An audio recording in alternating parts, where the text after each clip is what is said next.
In the last tutorial, we went through some simple steps to effectively shade a drawing. We chose a sphere because we wanted to start with the simplest form. But as we said, we can use this process for any subject. Even for a complex subject, the shading process is essentially the same. So here we have a more complex subject in this lesson. I have the outlines and the initial sketch of my subject here. Before you start shading, you should first determine the light source. In this case, the light is coming from the left area of the drawing and is slightly above and in front of the pear. There will also be some light reflected coming from the bottom right. And what I'm going to do next is that I want to do a shadow mapping for this shape. To approximately find the placement of the shadows and lights, it will help me to separate the shadow family from the light family.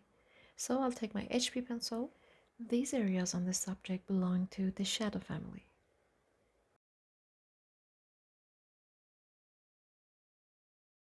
And it's not quite obvious in the reference photo, but I like to add a cast shadow and put it somewhere about there. Something just like a simple oval. And of course I've got a highlighted area here and also here on this part of the pear. So let's get started with the core shadow and terminator. So for the first step, we're going to divide light from shadow, starting with a line of termination. So I'm going to start up here, the largest form on the shadow side. The line of termination is not a solid consistent line here as it was for the sphere, but I approximately put a line of termination around here. I'm going to draw it with my pencil very lightly. Then I'm just going to darken this shadow shape, including core shadow, reflected light, and cast shadow, and shade them all with the same value. So as I did for the sphere in the last tutorial, I'm going to fill in the shadow side all with the same value. Of course I need to refine this later, but at this stage I'm going to keep it pretty simple. I can always go back and add complexity. So right now I'm just going to darken them all with an approximate number 3 value.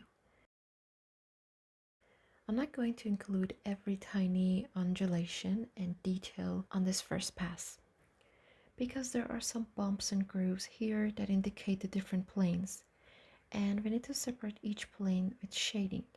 But it's going to be really confusing and distracting if I draw them all at this first stage. We also need to pay attention to the shape of the shadows that we have here while we're shading. Before I work on the lid side of my shape, I'm going to work more on the shadow side and details. So draw an outline here to first separate the cast shadow from the shape to be able to distinguish them. So just like with our sphere, the light is coming from the upper left, which means that the lower right of this form is going to be in shadow now. Just this one simple step starts to create the illusion of light and shadow. On a subject as complex as this one, the core shadow can be a bit complex. Remember, the core shadow is going to be that dark band of shadow immediately to the right of the line of termination. Now this is where we get to add some detail and complexity. So now I'm trying to capture these smaller details that I may have missed on my first pass.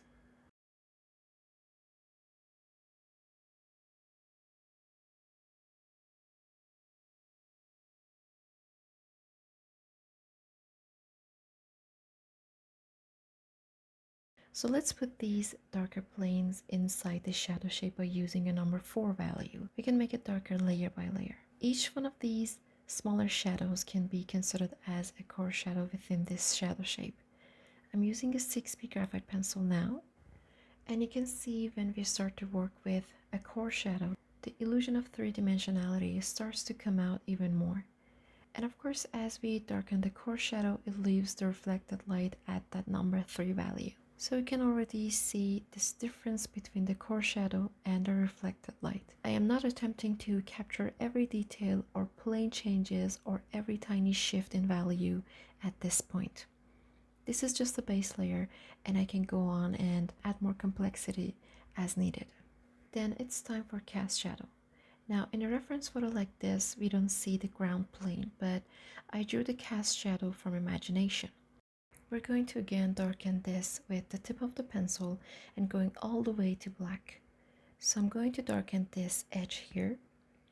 Remember, we said this shadow occurs when there is an interaction between two forms. This form blocks light from hitting the surface of the ground. Here I'm drawing pretty dark, but I'm not using the full weight of the pencil. I just want to get it started. Keep the edge of the shape sharp and the edge going away very soft.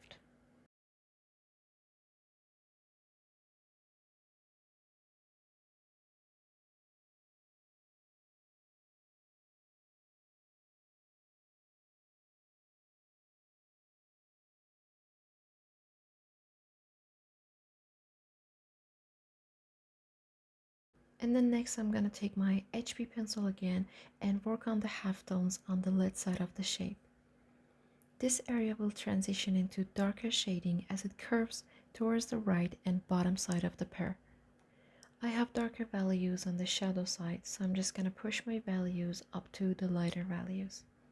I like to start with a light layer, and then as I go along all over the shape on the lid side, I'll find the location of different planes to discover where I need to use lighter values, which plane should be indicated with darker values.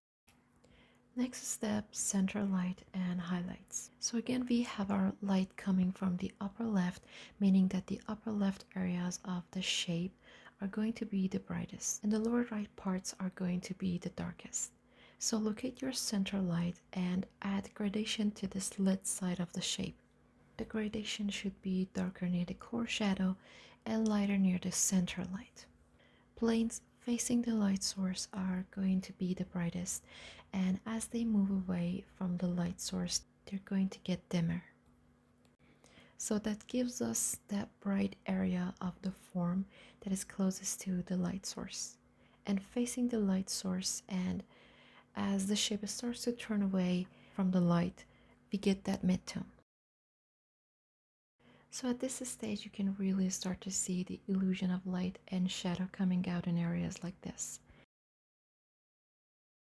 When you're just working on a simple object like a sphere, shading can be pretty straightforward.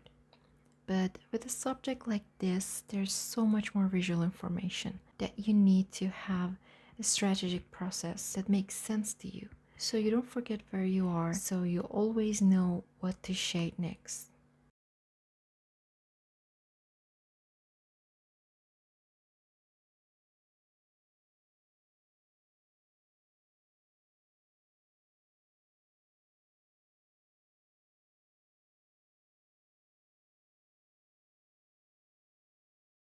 Now we're going to move on to the highlights. Remember, the highlight occurs when a part of the body faces in such a way that light is reflected from the light source directly back into our eyes, and it's going to create bright highlight. The lightest area of the sphere part of the pear will be the upper left area and also on this part of the body. For the highlights, all I can do is just to darken the area around the highlights softly to make it pop. And we even have parts to the shape over here that are picking up a bit of the light as well. So that gives us that bright area of the form that is closest to the light source and facing the light source, and as the shape starts to turn away from the light, we get that midtone.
Let's also soften the edge of the Terminator slightly.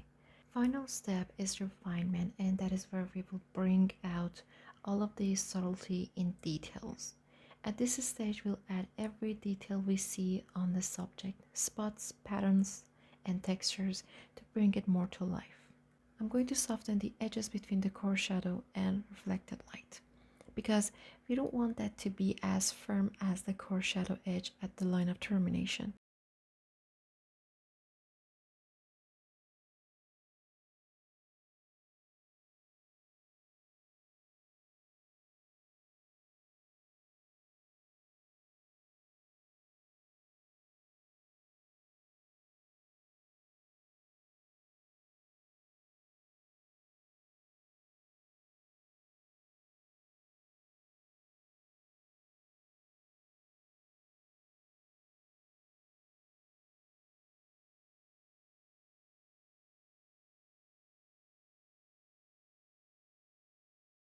A realistic looking shaded drawing of just about any object is fairly difficult to make. That's why, if you're a beginner artist, it's usually good to first practice with simpler objects like this pear that can easily be broken down into separate planes based on the light and shadow condition. Thank you guys for watching. We'll be having more of these tutorials and more demonstrations of shading complex subjects. So be sure to check them. I'll see you for the next one. Bye.